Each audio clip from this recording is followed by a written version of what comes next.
Je me souviens encore de ce jour où, en entrant dans la cabine d'essayage, Maëlle a laissé échapper un rire nerveux qui a tout changé. Amandine, tu crois que cette robe me rend irrésistible, a-t-elle demandé. Ses yeux pétillants d'une innocence feinte qui masquait déjà le tourbillon à venir. Et moi? Figée. J'ai senti mon monde basculer. Car à cet instant précis, j'ai réalisé que mon amour pour elle n'était plus un secret que je pouvais ignorer. C'était un après-midi ordinaire à Paris, dans le tumulte des galeries Lafayette. Maëlle et moi, inséparables depuis l'université, avions décidé de nous offrir une escapade shopping pour oublier les tracas quotidiens. Elle, avec son sourire éclatant et sa vitalité contagieuse, était l'incarnation de la joie de vivre parisienne. Moi, Amandine, plus réservée, avec mes livres et mes rêves cachés, je la suivais comme une ombre fidèle. Nous étions amis. Rien de plus. Du moins c'est ce que je me répétais inlassablement. Mais ce jour-là, alors que nous essayions des tenues pour une soirée à venir, quelque chose a craqué en moi. Maëlle sortit de la cabine dans une robe rouge écarlate qui épousait ses formes avec une grâce insolente. Regarde-moi ça. Je suis prête à conquérir le monde, s'exclama-t-elle en tournoyant. Je ris. Mais mon cœur se serra. Comment lui avouer que chaque regard que je posais sur elle était chargé d'un désir que je n'osais nommer? J'avais grandi dans une famille conservatrice du sud de la France, où l'amour entre femmes était un sujet tabou. Un péché murmuré derrière les portes closes. Maëlle, elle, était hétéro, fiancée à un homme charmant nommé Julien. Et notre amitié était censée rester pure, innocente. Pourtant, au fil des heures, les signes s'accumulaient. Ses mains qui s'attardaient un peu trop sur mes épaules quand elle ajustait un collier. Ses compliments qui sonnaient comme des caresses verbales. Toi, Amandine, tu es si belle dans ta simplicité, murmura-t-elle en me fixant dans le miroir. Je détournai les yeux, feignant l'indifférence. Mais intérieurement, un feu couvait. Nous quittâmes le magasin les bras chargés de sacs, riant aux éclats sous le ciel gris de Paris. Mais en marchant vers le métro, elle glissa sa main dans la mienne. Un geste anodin pour elle. Un électrochoc pour moi. Ce soir-là, chez elle, dans son petit appartement du Marais, l'atmosphère changea. Julien était absent pour un voyage d'affaires, et nous décidâmes d'ouvrir une bouteille de vin. Assises sur le balcon, dominant les toits haussmanniens, nous parlions de tout et de rien. Tu sais, Amandine, parfois je me demande si la vie que j'ai choisie est vraiment la mienne, confia-t-elle soudain. Son regard perdu dans la nuit. Je sentis mon pouce accélérer. Était-ce une ouverture? Un appel au secours? Ou simplement le vin qui parlait? Je n'osais pas répondre franchement. Au lieu de cela, je lui racontai une anecdote banale de mon travail à la librairie, évitant soigneusement le terrain glissant de mes sentiments. Mais Maëlle insista, et toi? Tu n'as jamais eu de relation sérieuse. Qu'est-ce qui te retient? Sa question me transperça. Comment lui dire que c'était elle? Toujours elle. Qui occupait mes pensées? Que depuis notre rencontre à la Sorbonne, j'avais enterré mes désirs sous des couches d'amitié feinte? La soirée s'étira. Et sous l'effet de l'alcool, nos confessions devinrent plus intimes. Elle parla de ses doutes sur son couple. De la routine qui s'installait avec Julien. Il est parfait. Mais Il manque quelque chose, avoua-t-elle. Les larmes aux yeux. Je posai ma main sur la sienne. Un geste de réconfort qui se transforma en étreinte. Nos regards se croisèrent. Et pour la première fois, je vis dans ses yeux un reflet de ma propre confusion. Était-ce possible? Maëlle. Ma Maëlle hétéro. Ressentait-elle la même chose? Mais le moment fut brisé par un appel téléphonique. C'était Julien. Rentrant plus tôt que prévu. Maëlle raccrocha. Un sourire forcé aux lèvres. Il arrive dans 1 heure. On remet ça à plus tard? Je hochai la tête. Le cœur en miettes. Et partis précipitamment. Dans la rue. Sous la pluie fine. Je me maudis d'avoir espéré. Comment avais-je pu être si naïve? Notre amitié était en péril. Et je venais d'ouvrir une brèche que je ne pouvais refermer. Les jours suivants furent un tourbillon de tourments. Je m'éloignai, prétextant du travail. Mais Maëlle insista pour me voir. Nous nous retrouvâmes au jardin du Luxembourg, sous un soleil timide. Qu'est-ce qui se passe? Amandine? Tu es distante, me reprocha-t-elle doucement. Je rassemblai mon courage, je ressens des choses pour toi que je ne devrais pas. Les mots sortirent comme un torrent. Libérateur et terrifiant. Elle pâlit. Recula d'un pas. Quoi? Tu parles d'amour? Mais je suis avec Julien. Sa voix tremblait. Mélange de surprise et de rejet. Je sentis le sol se dérober sous mes pieds. Avais-je tout gâché? Elle partit en courant, me laissant seule avec mes regrets. Ce fut le début d'une spirale de malentendus. Des messages non lus. Des appels évités. Je me repliai sur moi-même, hantée par l'idée que j'avais perdu ma meilleure amie. Pourtant, au fond de moi, je savais que ce n'était pas fini.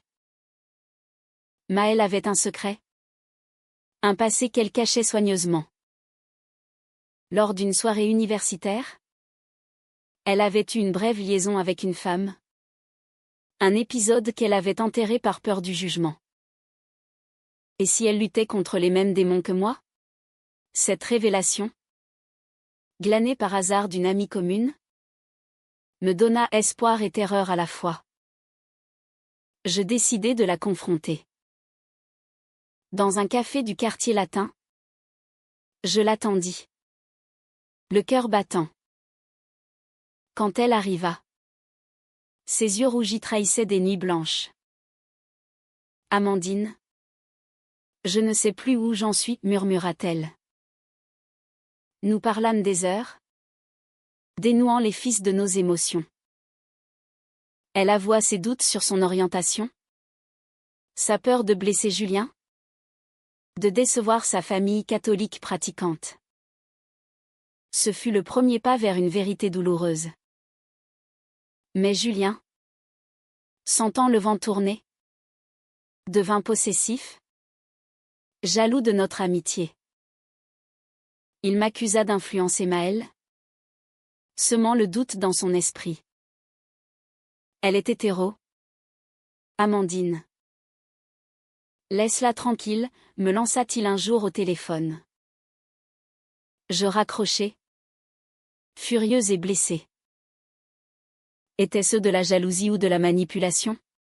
Maëlle, déchirée, choisit de s'éloigner de nous deux pour réfléchir. Je passai des semaines en enfer, oscillant entre colère et désespoir. Paris, ma ville adorée, me semblait soudain hostile. Ses rues pavées échoant mes pas solitaires. Je me réfugiai dans l'écriture, noircissant des pages de poèmes dédiés à elle. Des cris muets d'un amour interdit. Puis vint la lettre. Glissée sous ma porte. Anonyme mais reconnaissable à son écriture élégante. Rencontre-moi ce soir au Pont des Arts. J'ai besoin de te parler. Mon cœur bondit. Était-ce le début ou la fin? Je traversais Paris comme une somnambule. Le cœur serré par l'appréhension. Le Pont des Arts, avec ses cadenas d'amour rouillés par le temps, semblait un décor parfait pour une révélation dramatique. Maëlle m'attendait, adossée à la rambarde, ses cheveux noirs dansant dans la brise du soir. Amandine, murmura-t-elle en me voyant, sa voix brisée par l'émotion. Nous nous assîmes sur un banc, dominant la Seine qui coulait paisiblement en contrebas.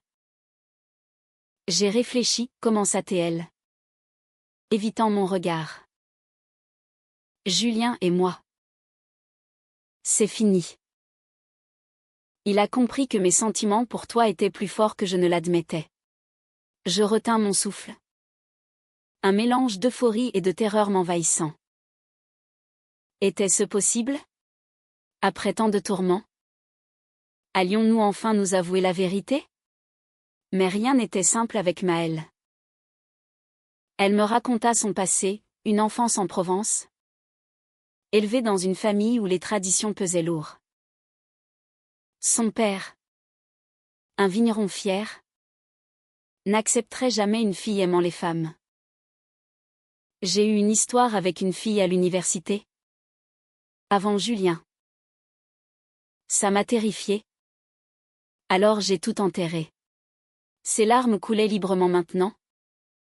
Et je la pris dans mes bras, sentant son corps trembler contre le mien. Ce soir-là, sous les lumières de la ville, nous échangeâmes notre premier baiser. Timide, hésitant, mais chargé d'une passion longtemps réprimée. Paris semblait nous bénir, avec ses ponts illuminés et ses murmures romantiques. Pour la première fois, je me sentis entière, comme si toutes les pièces de mon puzzle intérieur s'assemblaient enfin.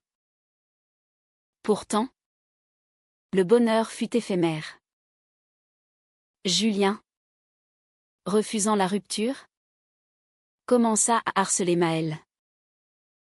Des messages accusateurs, des appels incessants. Tu te trompes? C'est une phase, lui écrivait-il. Pire.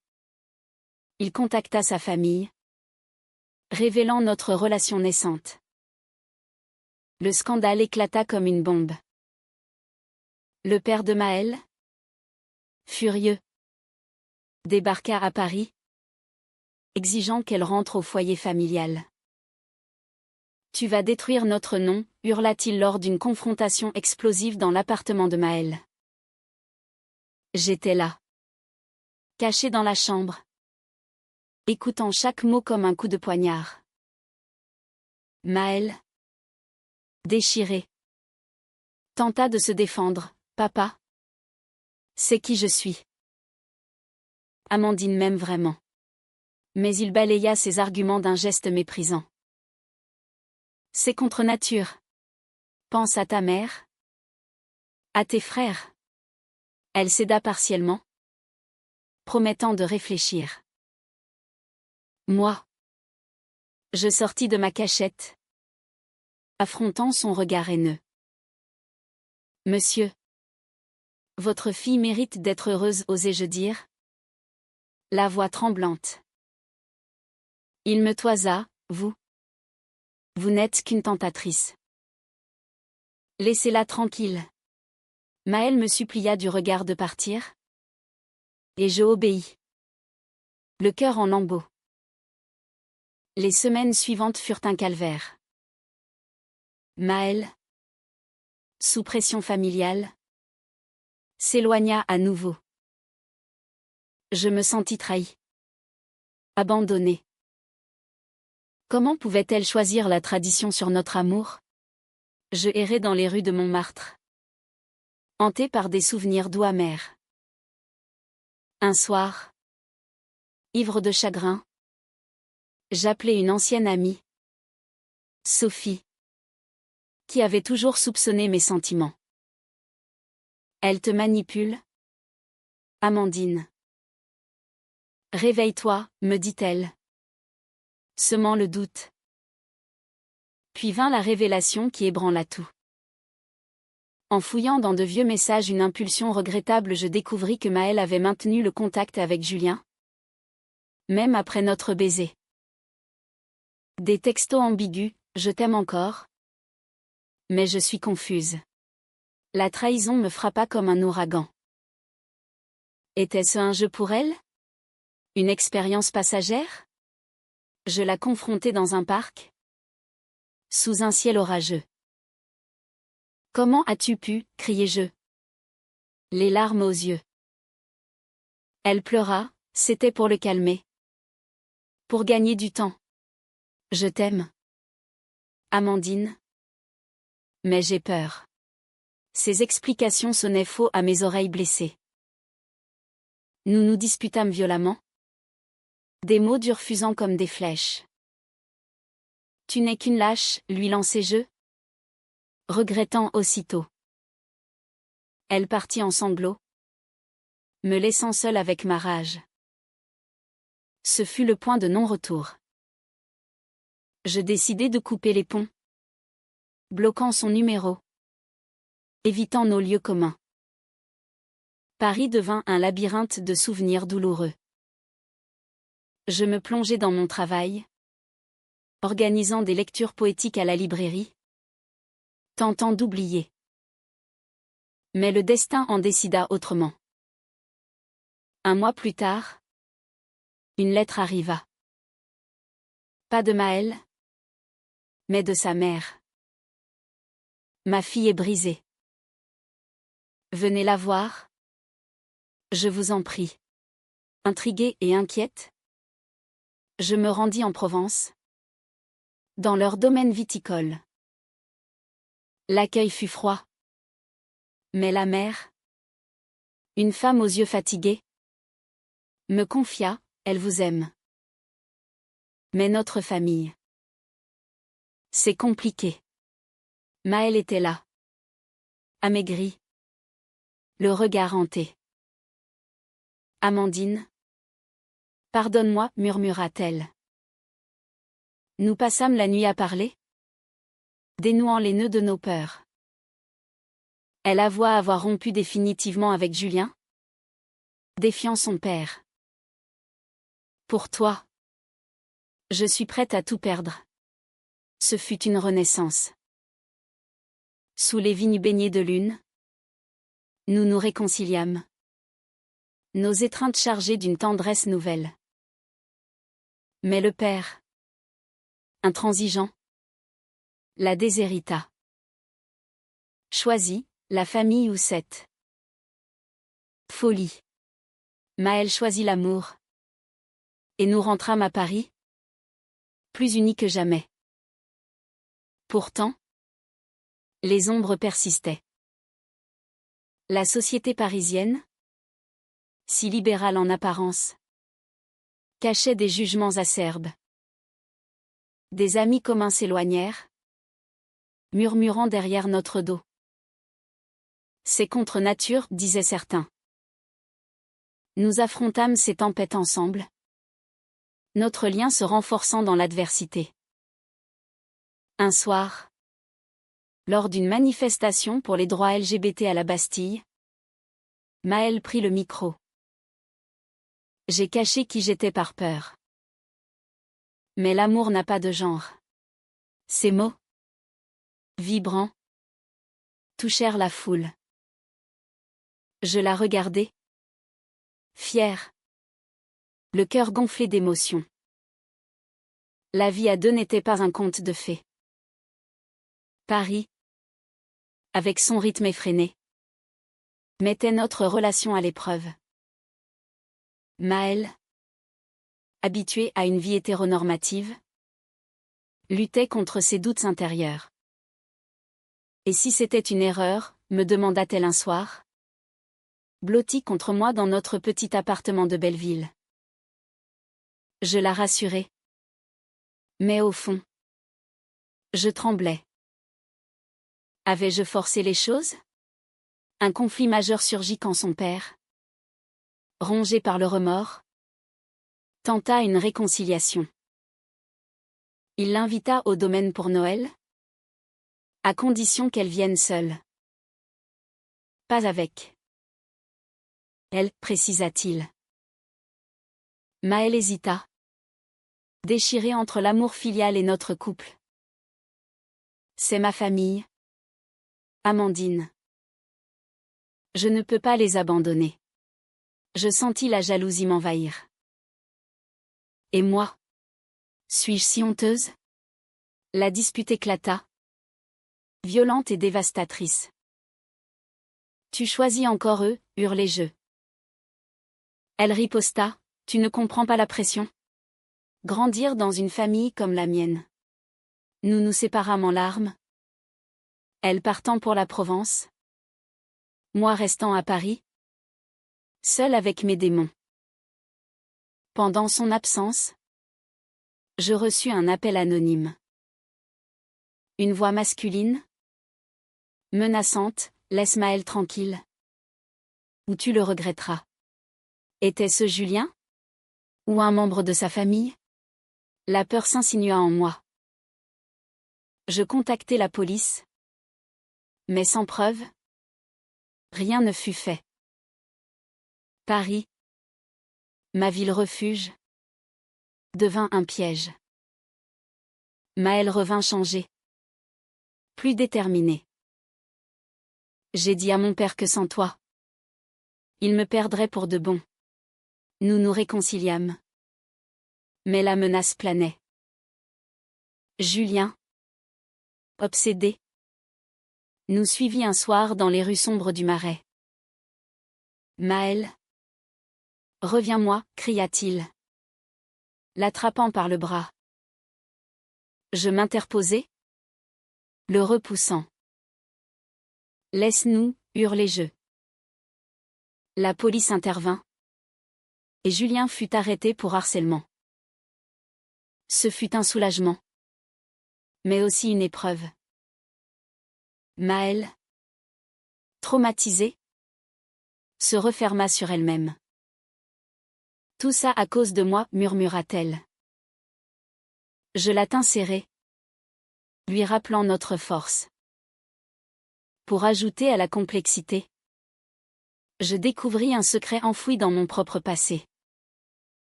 Ma mère, que je croyais ouverte d'esprit, m'avoua avoir eu une liaison avec une femme dans sa jeunesse. J'ai choisi la sécurité. Amandine, ne fais pas la même erreur. Ces mots me bouleversèrent. Était-ce héréditaire? Cette lutte intérieure? Nous décidâmes de partir en voyage pour nous retrouver. Direction la Côte d'Azur, où les vagues de la Méditerranée apaisèrent nos âmes tourmentées. Sous le soleil niçois, Maël me confia ses rêves, je veux une vie avec toi. Sans cachotterie.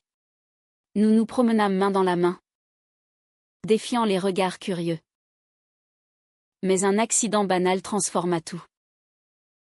Lors d'une randonnée, Maël glissa, se blessant à la cheville.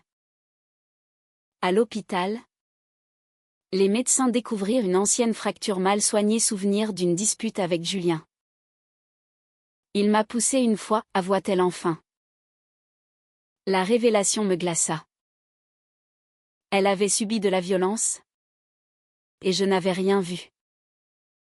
Furieuse, je voulus porter plainte, mais elle refusa, c'est du passé. Ce secret, gardé par peur, expliquait ses hésitations. Nous passâmes des nuits à en parler, déconstruisant les traumatismes. Notre amour en sortit plus fort, plus profond. De retour à Paris, nous affrontâmes un nouveau défi, l'adoption. Maël rêvait d'enfant, Mais en tant que couple lesbien, les obstacles étaient nombreux. La société n'est pas prête, disais-je. Pessimiste. Elle insista, on se battra. Nous entamâmes les démarches, affrontant bureaucrates et jugements. Un jour, son père réapparut, changé. J'ai réfléchi. Si elle est heureuse, murmura-t-il lors d'une visite surprise. Ce fut une trêve fragile, mais émouvante. La famille se recomposa lentement, acceptant notre union. Pourtant, un twist inattendu surgit. Sophie, mon ancienne amie, jalouse de notre bonheur, répandit des rumeurs sur les réseaux sociaux. Amandine a manipulé Maëlle. La calomnie nous blessa profondément. Nous dûmes nous défendre publiquement, lors d'une interview dans un magazine LGBT. Maëlle, courageuse, déclara, notre amour est réel, malgré les tempêtes.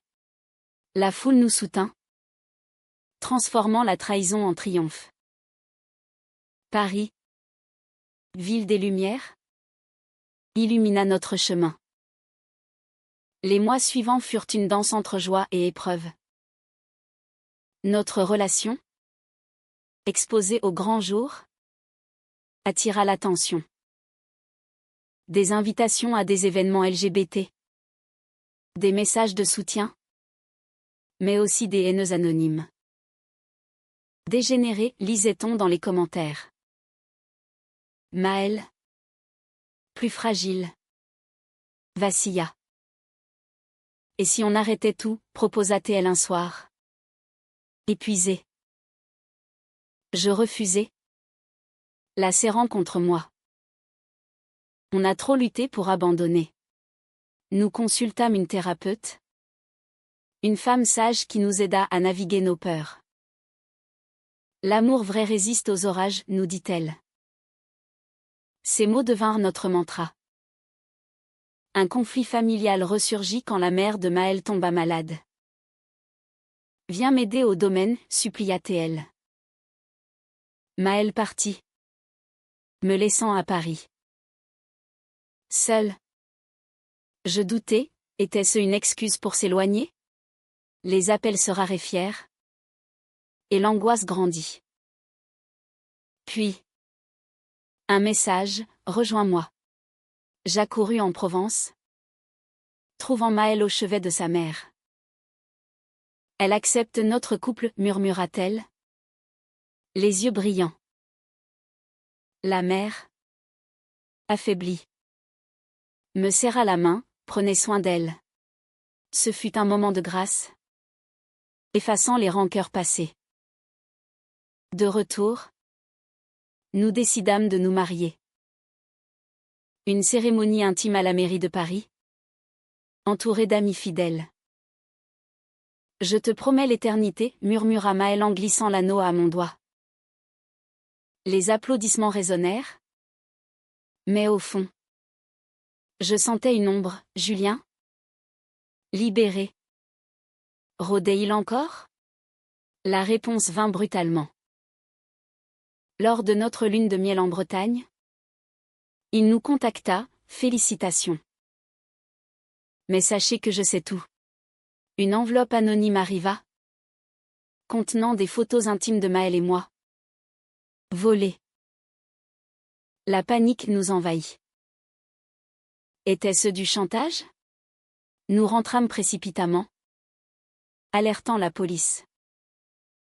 L'enquête révéla que Julien, obsédé, avait engagé un détective. Arrêté à nouveau, il avoua, je l'aimais trop pour la laisser partir. Sa condamnation fut un soulagement, mais le traumatisme persista. Maëlle, brisée, remit en question notre vie publique. Peut-être devrions-nous nous cacher. Je refusai, non. On affronte. Nous rejoignîmes une association LGBT, transformant notre douleur en militantisme. Des conférences, des marches, notre histoire inspira d'autres. Un jour, une lettre de mon père, que j'avais perdue de vue. Je suis fière de toi, ma fille. Les larmes coulèrent. Les familles, lentement, se réparaient. Mais le plus grand défi vint de l'intérieur. Maëlle découvrit qu'elle était porteuse d'une maladie génétique, rendant l'adoption compliquée. Je ne pourrai jamais te donner une famille, sanglota-t-elle. Je la consolai, toi. Tu es ma famille. Nous explorâmes les options, PMA. Adoption internationale. Les refus s'accumulèrent. Usant. La France progresse. Mais pas assez vite, disais-je. Amère. Maëlle, déterminée, lança une pétition en ligne, récoltant des milliers de signatures. Le climax arriva lors d'une audience au tribunal. Pourquoi nous refuser ce droit, plaida-t-elle. Émue. Le juge, touché, accorda une exception. Nous adoptâmes une petite fille, Léa, d'un orphelinat roumain. La joie fut immense, mais teintée de réalisme. La vie ne sera pas facile, murmura Maëlle en berçant Léa. Je hochai la tête, mais ensemble, on vaincra. Paris, notre havre, nous enveloppa de sa magie. Des promenades au Louvre, des pique-niques au Champ de Mars. Notre amour, forgé dans le feu, brillait plus fort. Pourtant, un dernier secret émergea. Maëlle m'avoua avoir écrit un journal intime sur notre histoire. Je veux le publier, pour aider d'autres. J'hésitais, craignant l'exposition. Mais voyant sa passion, j'acceptai. Le livre devint un best-seller, touchant des cœurs. Des lettres affluaient, vous m'avez donné le courage d'assumer qui je suis. Les années passèrent, et notre vie s'apaisa enfin. Léa grandit, entourée d'amour, ignorant les tempêtes passées. Maëlle et moi, plus matures, chérissions chaque instant. Regarde comme on a changé, me dit-elle un soir, en sirotant un thé sur notre balcon. Mais le destin, capricieux, frappa à nouveau.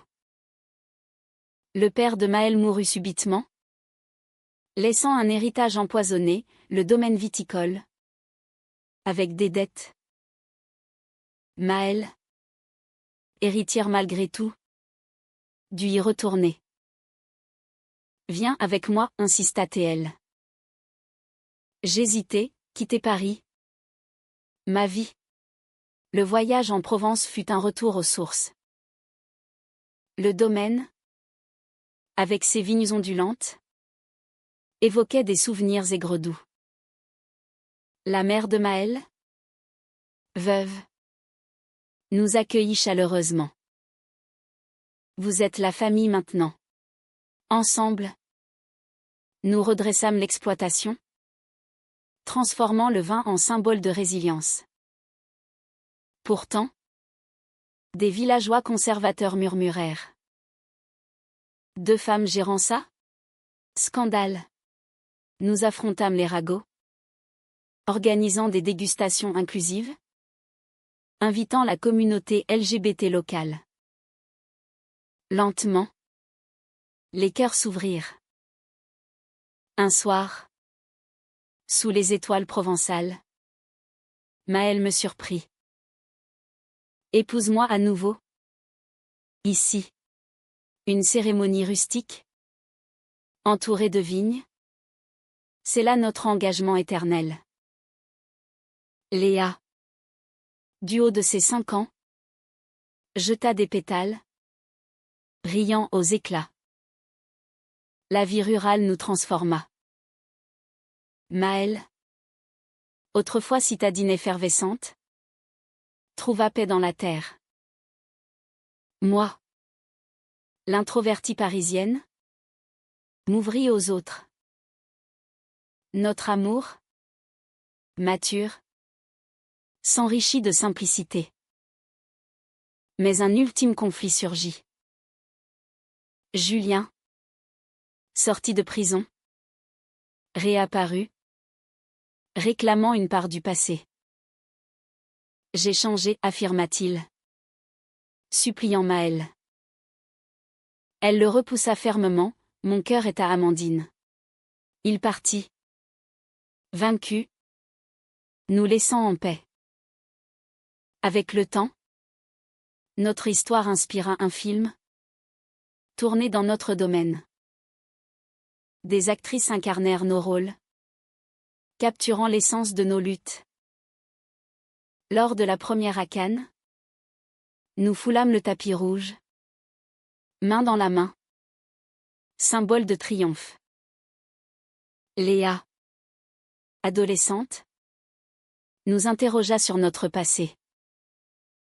Vous avez été courageuse, dit-elle. Fière. Nous lui racontâmes tout.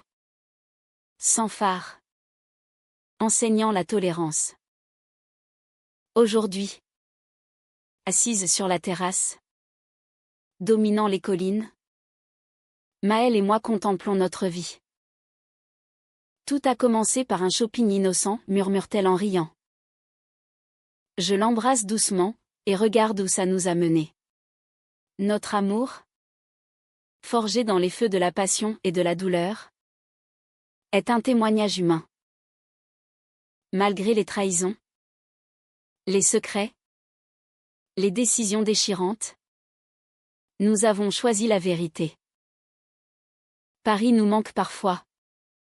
Mais la Provence, avec son esprit méditerranéen, un clin d'œil à des racines espagnoles lointaines dans la famille de Maëlle, nous a offert une renaissance. La vie n'est pas parfaite, mais elle est nôtre. Et dans chaque verre de vin que nous produisons, il y a un peu de notre histoire, complexe, riche, inoubliable.